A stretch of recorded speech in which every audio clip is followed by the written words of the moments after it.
പശ്ചിമേഷ്യയിലെ സുരക്ഷാ സമവാക്യങ്ങളിൽ നിർണായക മാറ്റത്തിന് വഴിവെച്ച് കുവൈറ്റും പാകിസ്ഥാനുമായി പ്രതിരോധ സഹകരണ കരാറിന് അന്തിമ അംഗീകാരം നൽകി. സൗദി അറേബ്യയ്ക്ക് പിന്നാലെയാണ് കുവൈറ്റും ഇത്തരമൊരു കരാറിലേക്ക് കടക്കുന്നത്. ഇതോടെ ഗൾഫ് സഹകരണ കൌൺസിൽ GCC അംഗരാജ്യങ്ങൾ ഓരോന്നായി പാകിസ്ഥാനുമായുള്ള സൈനിക പ്രതിരോധ ബന്ധം ശക്തിപ്പെടുത്തുന്ന പ്രവണത കൂടുതൽ വ്യക്തമായിരിക്കുകയാണ്. സൈനിക പരിശീലനം, സംയുക്ത അഭ്യാസങ്ങൾ, ആയുധ സാങ്കേതിക സഹകരണം, രഹസ്യാന്വേഷണ വിവര കൈമാറ്റം, സുരക്ഷാ ഏകോപനം തുടങ്ങിയ പ്രതിരോധ മേഖലയിലെ നിരവധി വിഷയങ്ങളാണ് പുതിയ കരാറിൽ ഉൾപ്പെടുത്തിയിരിക്കുന്നത്. 5 വർഷത്തേക്കാണ് കരാറിന്റെ കാലാവധി നിശ്ചയിച്ചിരിക്കുന്നത്. കരാർ അവസാനിപ്പിക്കണമെന്ന നിലപാട് ഏതെങ്കിലും ഒരു രാജ്യം ഔദ്യോഗികമായി അറിയിക്കാത്ത പക്ഷം ഇത് സ്വമേധയാ തുടരും. കരാർ നടപ്പാക്കൽ വിലയിരുത്തുന്നതിനും പ്രതിരോധ സഹകരണം ഏകോപിപ്പിക്കുന്നതിനുമായി കുവൈറ്റും പാകിസ്ഥാനും ചേർന്നുള്ള സംയുക്ത സൈനിക സമിതി രൂപീകരിക്കും. ഇരു രാജ്യങ്ങളുടെയും സായുധ സേനകൾ പരസ്പരം കൈമാറുന്ന രഹസ്യ വിവരങ്ങൾ കർശനമായി സംരക്ഷിക്കുമെന്ന വ്യവസ്ഥയും കരാറിലുണ്ട്. യഥാർത്ഥത്തിൽ ഈ സഹകരണത്തിന് അടിത്തറ പാകിയത് 2023-ലായിരുന്നു.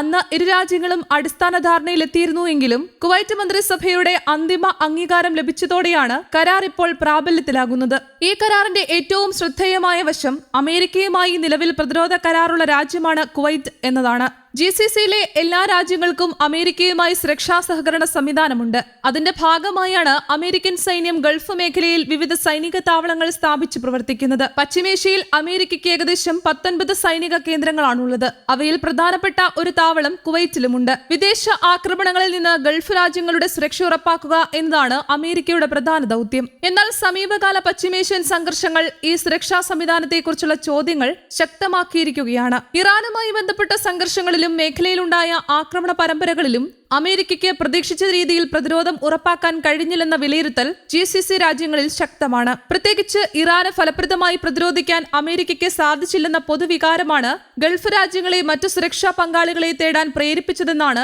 അന്താരാഷ്ട്ര നിരീക്ഷകരുടെ വിലയിരുത്തൽ. ഇസ്രായേൽ പലസ്തീൻ യുദ്ധത്തിന് പിന്നാലെ പശ്ചിമേഷ്യയിൽ സംഘർഷം വ്യാപിച്ച സാഹചര്യവും ഈ മാറ്റത്തിന് ആക്കം കൂട്ടി.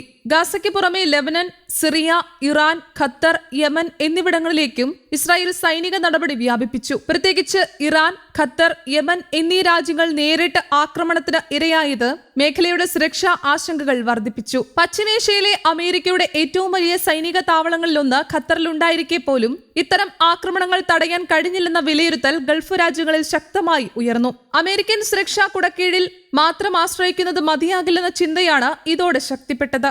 ഈ സാഹചര്യത്തിലാണ് GCC രാജ്യങ്ങൾ സുരക്ഷാ പങ്കാളിത്തം വൈവിധ്യവൽക്കരിക്കുന്ന നയം സ്വീകരിക്കുന്നത്. സൗദി അറേബ്യയും കുവൈറ്റും ഇതിനകം പാകിസ്ഥാനുമായി പ്രതിരോധ കരാറിലെത്തി. മറുവശത്ത് UAE ഇന്ത്യയുമായി പ്രതിരോധ സഹകരണം ശക്തിപ്പെടുത്തിയ രാജ്യമാണ്. ഖത്തർ തുർക്കിയുമായും പ്രതിരോധ സഹകരണ സംവിധാനം വികസിപ്പിച്ചിട്ടുണ്ട്. ബഹ്റൈനും ഒമാനും ഉൾപ്പെടെയുള്ള മറ്റു GCC രാജ്യങ്ങളും സമാനമായ സുരക്ഷാ കരാറുകളിലേക്ക് നീങ്ങുമെന്നാണ് പശ്ചിമേഷ്യൻ മാധ്യമങ്ങൾ റിപ്പോർട്ട് ചെയ്യുന്നത്. ഒരൊറ്റ സുരക്ഷാ പങ്കാളിയിൽ മാത്രം ആശ്രയിക്കാതെ വിവിധ രാജ്യങ്ങളുമായി പ്രതിരോധ ബന്ധം വികസിപ്പിക്കുകയാണ് ഗൾഫ് രാജ്യങ്ങളുടെ പുതിയ സമീപനമെന്നാണ് വിലയിരുത്തുന്നത്.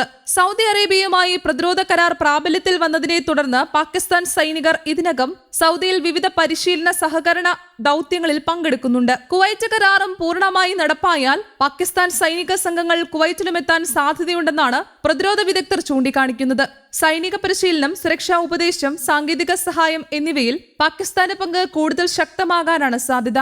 പാകിസ്ഥാനെ ഗൾഫ് രാജ്യങ്ങൾ വിശ്വസിക്കാൻ മറ്റൊരു പ്രധാന കാരണമായി ചൂണ്ടിക്കാണിക്കപ്പെടുന്നത് ഇറാൻ സൗദി ബന്ധത്തിലെ മുൻകാല സംഭവ വികാസങ്ങളാണ്. ഇരു രാജ്യങ്ങളും തമ്മിൽ സംഘർഷാവസ്ഥ രൂക്ഷമായ സമയത്ത് പാകിസ്ഥാൻ സജീവ മധ്യസ്ഥ ശ്രമങ്ങൾ നടത്തിയിരുന്നു. സൗദിയുമായുള്ള സംഘർഷം കൂടുതൽ വഷളാകാതിരിക്കാൻ ഇറാനുമായി നടത്തിയ നയതന്ത്ര ഇടപെടലുകൾക്ക് ചില ഘട്ടങ്ങളിൽ ഫലമുണ്ടായിരുന്നുവെന്നാണ് വിലയിരുത്തൽ. ഇതുവഴി ഗൾഫ് മേഖലയിൽ വിശ്വസനീയമായ സുരക്ഷാ പങ്കാളി എന്ന പ്രതിച്ഛായ പാകിസ്ഥാൻ നേടിയെടുത്തുവെന്ന അഭിപ്രായവും നിലനിൽക്കുന്നു. അതേസമയം യമനിലെ ഹൂതി വിമതരുടെ ആക്രമണ ഭീഷണി ഇപ്പോഴും സൗദി അറേബ്യയെ ആശങ്കപ്പെടുത്തുന്ന വിഷയമാണ്. ഹൂതികൾക്കെതിരായ പോരാട്ടത്തിൽ പാകിസ്ഥാൻ എത്രത്തോളം സജീവമായി ഇടപെടുമെന്നത് ഇപ്പോഴും വ്യക്തമല്ല.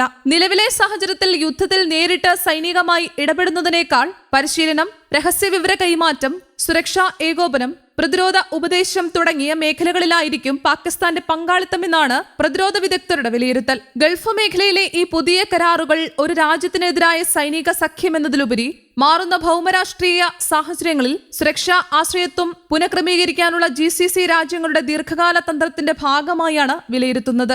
അമേരിക്കയുമായുള്ള ബന്ധം തുടരുന്നതിനൊപ്പം പാകിസ്ഥാൻ, ഇന്ത്യ, തുർക്കി തുടങ്ങിയ പ്രാദേശിക ശക്തികളുമായും പ്രതിരോധ ബന്ധം വിപുലീകരിക്കുന്ന പുതിയ സുരക്ഷാ നയത്തിലേക്കാണ് ഗൾഫ് രാജ്യങ്ങൾ ക്രമേണ നീങ്ങുന്നതെന്ന സൂചനയാണ് പുതിയ സംഭവവികാസങ്ങൾ നൽകുന്നത്. News desk, Kerala Kaumudi.